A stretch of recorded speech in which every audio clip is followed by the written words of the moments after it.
que a gente tinha? A gente tinha império, tipo, tinha reinados, tinha tribos. E por que o Estado-nação é um avanço para a humanidade?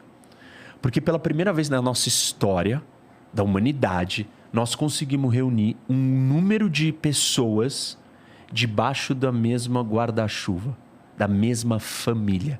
Mas que número? Um número gigantesco.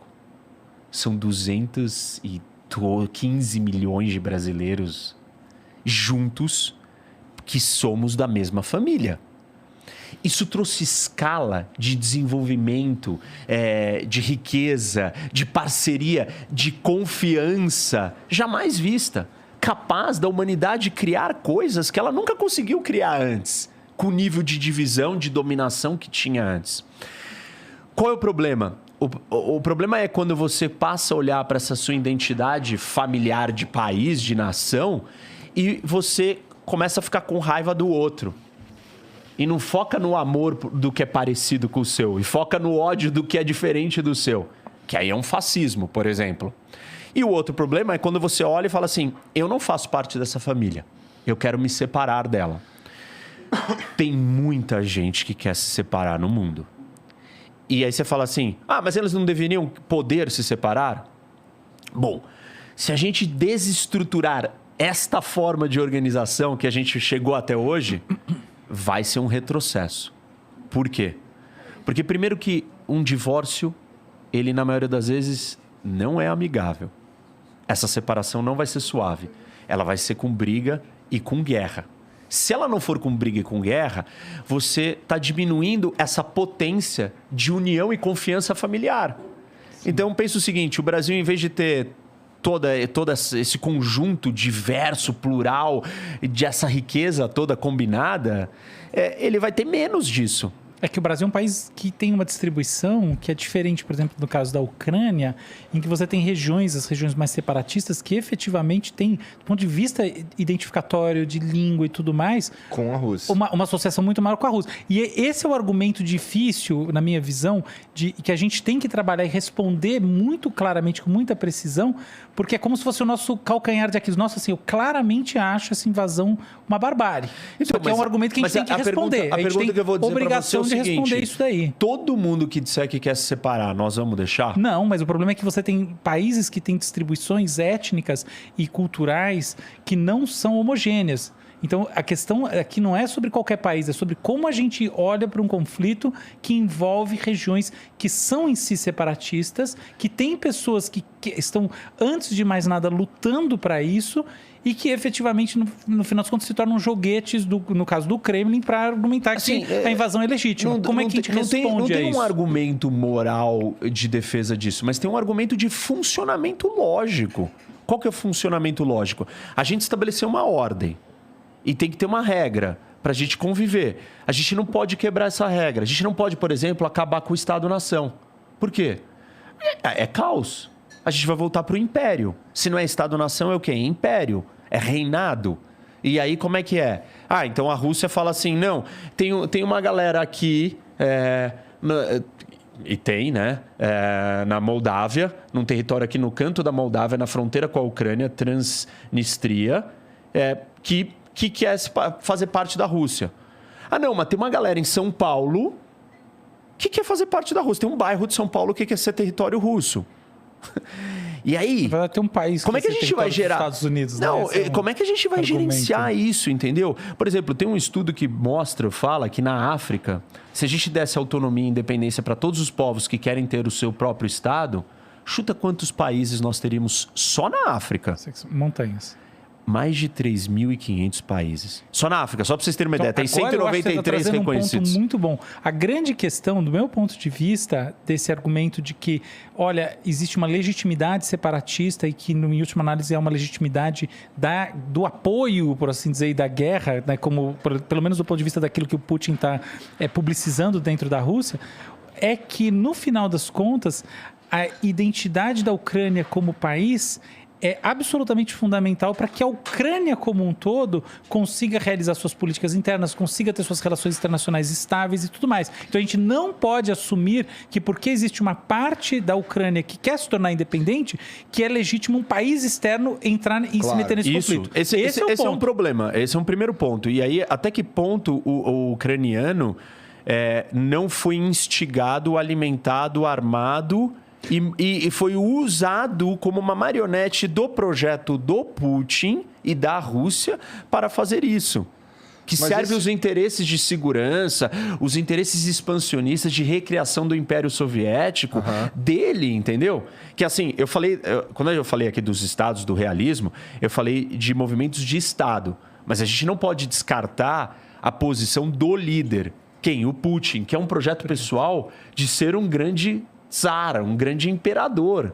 Perfeito. Bom, quando a gente fala desses ucranianos aí que têm uma identidade mais russa e tudo mais, eu imagino que a gente esteja falando de uma população mais velha que viu a União Soviética e talvez isso seja, inclusive, um agravante dessa situação, porque era um território que fazia parte da União Soviética e esse o ucraniano mais novo, por exemplo, que não viu isso daí, ele talvez tenha uma identidade ucraniana mais forte. Mas o cara mais antigo, acontece isso, o cara mais antigo... Essa pergunta é maravilhosa, hein, Igor? Ele tem uma identidade ligada à Rússia, que era o centro da União Soviética, muito mais forte. A gente vê esse fenômeno na Rússia também.